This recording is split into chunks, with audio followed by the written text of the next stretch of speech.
사무엘서에 흐르는 피 아홉 번째로 다윗과 압살롬 이런 주제로 또 전하겠습니다. 관련 규절이요. 사무엘하 18장 5절에 왕이 요압과 아비새와 이때에게 명하여 가로되 나를 위하여 소년 압살롬을 너그러이 대접하라 하니 압살롬이 다윗의 신복과 마주치니라. 압살롬이 노새를 탔는데 그 노새가 큰 상수리 나무 번성한 가지 아래로 지날 때에 압살롬의 머리털이 그 상수리 나무에 걸림에 저가 공중에 달리고 그 탔던 노새는 그 아래로 빠져나간지라. 노새는 그 아래로 빠져나간지라. 요압이 가로되 나는 너와 같이 지체할 수 없다 하고 손에 작은 창셋을 가지고 가서 상수리나무 가운데서 아직 살아있는 압살롬이 심장을 찌르니 왕이 가로되 소년 압살롬이 잘 있느냐. 구스 사람이 이르러 고하되 여호와께서 오늘날 왕을 대적하던 모든 원수를 갚으셨나이다. 왕이 구스 사람에게 묻되 소년 압살롬이 잘 있느냐. 왕을 대적하는 자들은 다 그 소년과 같이 되기를 원하나이다. 왕의 마음이 심히 아파 문으로 올라가서 우니라. 저가 올라갈 때에 말하기를 내 아들 압살롬아 내 아들 내 아들 압살롬아 내가 너를 대신하여 죽었다면 압살롬 내 아들아 하였더라. 네, 이런 말씀을 근거로 해서 이 압살롬은 다윗이 무척 사랑했던 아들입니다. 그런데 이제 우리가 성경을 이제 봐서 알겠지만은 압살롬이 다윗 왕을 반역을 하죠. 그래가지고 압살롬 편으로 많은 신하들이 몰려갔어요. 그래가지고 이제 다윗이 예루살렘 이 궁을 너무너무 급해가지고 맨발로 쫓겨납니다. 예, 그래가지고 이 다윗과 압살롬 사이를 이렇게 보면서 이제 성부 하나님의 마음과 하나님을 반역한 성도로 이렇게 딱 이제 대조를 좀 해봤어요. 그래서 이제 몇 가지로 좀 살펴볼 텐데요. 첫째, 다윗은 이제 성부 하나님이다 이렇게 설정을 했습니다. 반역하는 인간이죠. 첫사람 아담이 하나님을 반역했어요. 어디서? 에덴에서의 범죄. 이거는 하나님이 왕인데 하나님이 왕 되기를 거부하고 자신이 왕 되려고 인간이 감히 에덴에서 쿠데타를 일으켰다. 이런 얘기가 압살롬이 반역한 거하고 그냥 똑같아요. 이 맥이. 이 압살롬이 누구예요? 다윗의 아들이에요. 아들. 우리 인간이 하나님의 피조물이잖아요. 근데 글쎄 압살롬이 다윗 왕을 밀어내고 자기가 왕이 되려고 쿠데타를 일으켰어요. 이게 이제 아담의 원죄죠. 원죄. 원죄를 답습하고 있습니다. 그리고 이제 두 번째로 다윗에게 있어서 이 압살롬은요 아주 흠이 없는 아들이었어요. 흠이 없는 아들 압살롬이에요. 이제 그 표현을 이렇게 하고 있죠. 사무엘하 14장 25절에 온 이스라엘 가운데 압살롬같이 아름다움으로 크게 칭찬받는 자가 없었으니 저는 발바닥부터 정수리까지 흠이 없음이라. 그러니까 다윗이 가장 칭찬했고 가장 자랑했던 그런 아들이에요. 아주 자, 그런 것처럼 우리 성부 하나님께도 흠이 없는 아들이 누구예요? 그리스도죠. 그리스도는 완전한 하나님이시며 완전한 사람이세요. 그래서 그리스도는 이 세상의 어떤 누구보다도 가장 아름답고 가장 완전하시고 가장 칭찬받는 아들이시고 완벽한 아들, 아주 가장 특별하시고 매력적이고 가장 important, 중요하고 가장 최상급의 아들이 그리스도입니다. 이제 이거를 이제 대조를 해야 이제 이게 또 해석이 되겠어요. 그런데 이제 그 아들이 반역을 하잖아요. 그러니까는 다윗은 그 성부 하나님과 같은 이제 반역한 아들에 대해서 이제 염려를 하는 거죠. 전쟁이 벌어졌잖아요. 그러니까는 자기 아들이 반역자인데 반역자는 반드시 죽이게 돼 있는 겁니다. 그런데도 이런 거를 모를 리가 없는 다윗인데도 자기의 가장 사랑하는 그 아들 아름다움으로 크게 칭찬받고 뭐 발바닥에서 정수리까지 아무 흠이 없는 정말 그런 아들에 대해서 염려를 해요. 반역했음에도 불구하고 전쟁터에 나가는 자기 신하들에게 젊은 압살롬을 너그러이 대해라. 그리고 소년 압살롬이 잘 있느냐. 이게 반역자에게 할 얘기입니까 이게. 단칼에 그냥 그 자리에서 죽여라 이래야 되는데 이 염려 아름다운 그 아들이 비록 반역을 했을지라도 끝없이 애끓는 사랑으로 아주 살기를 원하는 거예요. 이 다윗이. 그게 이제 성부 하나님의 마음인데 그 마음이 어디에 나타나 있냐면 에스겔 33장 41절에 보니까요. 나는 악인의 죽는 것을 기뻐하지 않는다는 거예요. 성부 하나님도. 그래서 어떻게 해서든지 악인이 그 길에서 돌이켜 떠나 사는 것을 기뻐하노라. 수만 있으면 살기를 원하고 살려주기를 원해요. 그래서 이 다윗의 이 염려를 보면은 반역한 인간을 향한 하나님의 염려를 볼 수 있어요. 성부 하나님의 그냥 애끓는 애증을 볼 수 있다. 성부 하나님의 마음을 다윗 왕의 말에서 우리는 짐작할 수가 있잖아요. 우리 인간의 반역에도 불구하고 우리를 하나님께서는 젊은 압살롬 아유 젊어서 철이 없어서 그래 너그러이 좀 대해라 그냥 그 자리에서 죽이지는 말아라 이 소리잖아요. 그냥 생포를 하든지 어떻게 좀 이렇게 하지 제발 죽이지는 말라 이런 뜻이 여기 포함되고 있는데요. 그래서 우리 하나님께서도 어찌하든지 살려주시고자 우리 모든 인류를 향해서 오래 참아주시죠. 기다려주시며 제발 돌아오기만을 바라시면서 이것이 인간을 향한 하나님의 염려예요. 왜 예수님이 얼른 재림을 못하실까요? 반역한 인간이라 할지라도 이 염려예요. 제발 악인이라도 그 길에서 돌이켜서 떠나 살기를 나는 원한다. 이런 마음을 우리 인간들이 알아야 되고요. 우리 믿는 자는 더더욱 이거를 이제 하나님의 심정을 더 잘 알아야 되겠습니다. 그래서 이 다윗은요 반역한 압살롬에 대한 슬퍼해요, 울어요. 왕의 마음이 심히 아파 죽었다는 소식을 들었잖아요. 심히 아파 문으로 올라가서 우니라. 저가 올라갈 때 말하기를 내 아들 압살롬아 내 아들 내 아들 압살롬아 내가 너를 대신하여 아유 내가 차라리 죽을걸 너를 대신하여 죽었다면 압살롬 내 아들아 그냥 통곡을 하고 그러니 전쟁터에 나가서 이기고는 돌아왔는데 그 신하들의 이 심정이 어떻겠어요.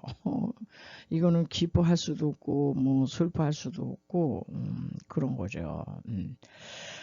그러니까 반역한 인간에 대한 이제 하나님의 슬픔 때문에 당신의 독생자 그리스도에게는 냉혹하게 십자가로 보내셨고 그의 절규에도 외면하신 성부 하나님의 사랑이에요. 엘리 라마 사박다니 나의 하나님 어찌하여 나를 버리셨나이까 이런 절규를 들으시면서도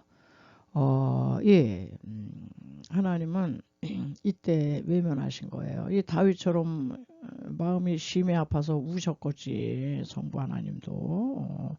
왜냐면 구약은 이게 거울이거든요. 모형이고 뭐 하나님이 울었다 이런 얘기는 신약에 안 나와 있지만은 그 정도로 반역한 인간에 대한 슬픔이 너무너무 인간을 죽이실 수는 없었어요. 그래서 다윗이 얘기한 것처럼 내가 너희들 대신 내 아들을 십자가로 보냈다. 이게 반역한 인간들에 대한 내 심정이고 슬픔이다. 이제 이런 얘기를 이제 하는 거죠.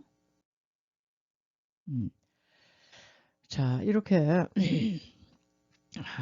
다윗은 이제 성부 하나님으로 이제 이렇게 비춰보면서 다윗이 딜레마예요, 딜레마. 예. 전쟁터에 나가면은 반역자 아들이라도 압살롬을 죽여야만 하거든요. 그런데도 왜 다윗은 이런 부탁을 해요. 왕의 요압과 아비새와 이때에게 명하로되 나를 위하여 소년 압살롬은 너그러이 대해달라. 죽이지는 말아달라 이거잖아요. 범죄한 아들임에도 불구하고 너그러이 대해달라는 다윗의 부탁은 성부 하나님의 이제 심정이죠. 심정을 보게 해요. 죄는 지었어도 사람은 죽이지 말아라 이 뜻이잖아. 우리 하나님의 딜레마가 그래요. 우리 반역한 압살롬 같은 우리 인간을 구원하기 위해 이 죄인이잖아. 압살롬이 죄인이잖아. 죄를 져서. 근데 이 죄인, 사람은 사랑하나 이 죄, 그 속에 있는 이 죄는 이거는 심판을 해야 돼요. 죄는 벌하셔야 하는 이 딜레마에 빠졌어요. 예. 하나님은 압살롬 같은 인간을 직접 죽이지 아니하시고 대신 당신의 아들 그리스도를 죽이셔야만 했다. 그래서 그게 뭐냐요? 십자가가 이제 등장을 해야만 하는 거예요.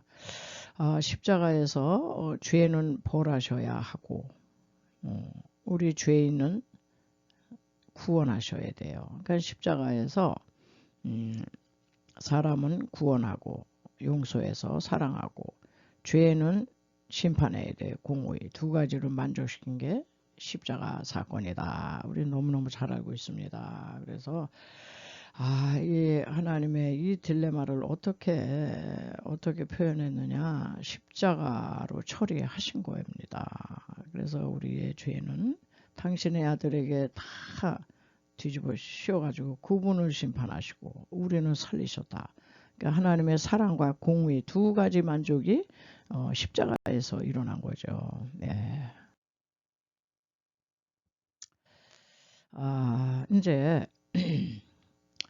이렇게 딜레마에 빠져 있는 이 다윗에게 다윗이 그냥 그렇게 너그러이 대해달라 내 아들 그죠? 아유 젊은 압살롬이 돼서 철이 없어 그렇다. 그냥 젊은 압살롬은 잘 있느냐 이러고 공의를 시행할 수 없게 전쟁터에 나가는 그 신하들의 이게 얼마나 부담이 되겠어요. 왕이 저렇게까지 부탁을 했는데 어떻게 압살롬이 그 상수리 나무에 머리털이 걸쳐져서 대롱대롱 매달렸는데도요 하나 죽이는 사람이 없는 거예요. 다윗이 부탁을 했잖아. 너 그렇게 되라. 잘 있느냐 이러는데 어떻게 죽여. 그런데 거기서 요압 장군이요 공의를 시행합니다. 그래서 공의를 행하라고 촉구하세요. 이 요압이 막 압력을 넣어요. 자, 사무엘하 19장에 요압이 집에 들어가서 왕께 말씀하되 이는 왕께서 만일 압살롬이 죽었다니까 그렇게 대성통곡을 하니까 그래 우리는 뭐냐 이런 얘기죠. 왜 공의를 시행하셔야지 왕이 돼가지고 당신 아들이라고 그래가지고 뭐 너그러에 대해라 이렇게 살려줘라 이렇게 얘기하면 이게 안 되는 거니까. 그래서 이는 왕께서 만일 압살롬이 살고 오늘 우리가 다 죽었다면 왕이 마땅히 여기실 뻔하였나이다. 그건 공의에 맞지 않는 겁니다. 이런 얘기죠. 그러면서 막 압력을 넣죠. 왕이 만일 나가지 아니하시면 오늘 밤에 한 사람도 왕과 함께 머물지 아니할지라. 왕을 다 떠난다는 거예요. 이제 쿠데타 다시 일으키겠다 이런 얘기지. 요압이 군대 장관이잖아요. 이게 압력을 이제 넣습니다. 자 이렇게 이제 구약의 다윗은 이제 요압으로부터 공의를 시행하라는 압력을 이제 받게 돼요. 그런데 이제 우리 성부 하나님께서는 이거를 공의의 시행을 누구에다 퍼붓느냐? 그리스도에게 공의를 시행했어요. 분명히 아들의 죽음을 슬퍼해야 해요. 그러나 감정에 치우쳐서 이 공의를 둔다면 이거는 누구한테 이거 빌미를 줘요? 공격 빌미. 사탄이지. 사탄이 참소를 할 거예요. 사탄이가 아니 이 죄에 대한 이 심판을 해야 되는데 왜 안 합니까? 왜 안 합니까? 그리고 사탄이가 왜 나만 심판을 해가지고 나를 공중에서 하늘에서 이렇게 떨어뜨렸습니까? 이러면서 당장 들고 일어날 거예요. 이 사탄 마귀가. 그러니까 그리스도에게 하나님께서는 그리스도에게 그 벌을 퍼부어서 공의를 시행했다. 이런 얘기가 이 본문에 이렇게 다 이제 아주 숨어들어 있는 거죠. 자, 그래서 이제 마지막으로 이제 그리스도의 죽음과 압살롬의 죽음이 굉장히 이렇게 대조되는 일이 많아요. 이제 그리스도의 죽음이잖아요. 하나님의 가장 사랑하는 아들 압살롬, 다윗의 아주 흠없는 아들.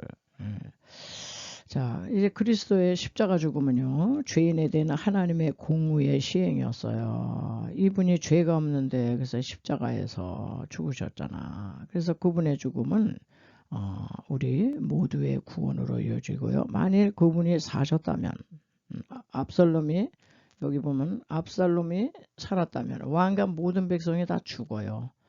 그러니까는 우리도 그리스도께서 십자가에서 아유 안 되겠다 살아 내려오셨다면 우리 모두는 구원을 잃게 됩니다. 근데 압살롬이 죽으면 왕과 모든 백성이 살아. 예수 그리스도께서 죽으셨기 때문에 우리 모두가 이제 구원으로 이어졌어요. 그러니까 독생자 아들까지도 기꺼이 죽이시면서까지 우리의 생명을 살리신 것은 하나님의 그냥 희생적 사랑, 아가페적 사랑의 노래가 성경이다. 그러니까 성경에서는요 이거를 봐야 되는 거예요. 특별히 구약 성경에는 뭐 십자가 얘기 뭐 이런 얘기가 없어요. 다 이렇게 숨어 있어요. 그거를 우리는 이제 이렇게 보게 되는 거죠. 그러면서 요압이 이는 왕께서 만약 압살롬이 살고 오늘 우리가 다 죽었다면 왕이 마땅히 여기실 뻔 하였나이다. 공의를 시행하세요. 그런 얘기죠. 그래서 압살롬은 죽어 마땅합니다. 이제 이런 얘기를 이제 하는 겁니다. 자, 그래서 그리스도의 죽음과 압살롬의 죽음을 이제 이렇게 한번 대조를 하면서 이제 마치겠는데요. 굉장히 공통점이 많지만은 그리스도의 죽음은요 의인의 죽음이에요. 압살롬의 죽음은요 죄인의 죽음입니다. 자기 죄로 죽은 거야. 여덟 번째 십자가 나무에서 죽었어요. 예수님이. 이 압살롬은요 상수리 나무에서 죽었어요. 이게 이제 상수리 나무거든요. 여기 매달려서 죽고 그리스도는 남의 죄 때문에 죽었어요. 인류의 죄 때문에. 압살롬은 자기 죄로 죽었어요. 자기 죄 때문에. 그리고 죽을 때 그리스도는 옆구리에 창을 받으셔서 심장이 파열되셨어요. 압살롬도 심장에 요압이 창을 가지고 심장을 그냥 팍 찔러가지고 창을 받고 심장 파열로 죽었다. 그리고 그리스도는 흠이 없는 아들이에요. 하나님의 죄가 한 점도 없는 완벽한 죄물. 압살롬도요 인간적으로 보면 아주 흠이 없고 아름다운 아들이라고 그렇게 이제 칭송을 하는데 그러나 그는 불완전한 죄인이다. 그리고 이제 그리스도도 나무에 달렸어요. 이 압살롬도 나무에 상수리 나무에 달려서 죽었는데 나무에 달린 자는요 성경의 예언에 보면은 저주받은 자예요. 그래서 신명기 21장 23절에 나무에 달린 자는 하나님께 저주받았습니다. 아유, 우리 그리스도께서요 나무에 달려서 저주받은 자로 죽으셨어요. 로마의 가장 흉악범이 처형되는 기구거든요. 얼마나 저주스러운지 몰라. 그런 죽음을 죽으셨고 또 이제 그리스도도 노새를 타고 예루살렘에 입성했어요. 그리스도가 그 예루살렘 입성할 때 노새 나귀를 타고 했듯이 압살롬도요. 반역하기 위해서 예루살렘 그 궁전에 노새를 타고 입성을 합니다. 그래서 오늘 이제 다윗과 압살롬의 얘기를 여기까지 이렇게 또 살펴봤습니다. 많이 여러분 묵상하실 수 있기 바랍니다.